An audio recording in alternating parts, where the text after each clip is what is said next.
अजितदादांचं निधन झालेलं आहे, काय भावना असतील?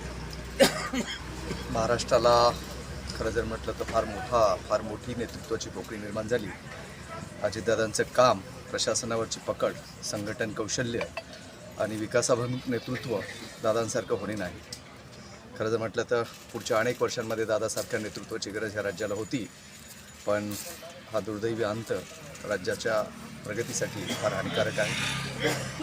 अनेक कार्यकर्ते सांभाळले, मोठे केले आणि या राज्याचा विकास जो दादांनी केला, सहकार असू देत, अर्थ खातं असू देत, की सगळ्याच कृषी क्षेत्र असू देत, या सगळ्यांमध्ये दादांचं योगदान हे महाराष्ट्र कधीही विसरू शकणार नाही.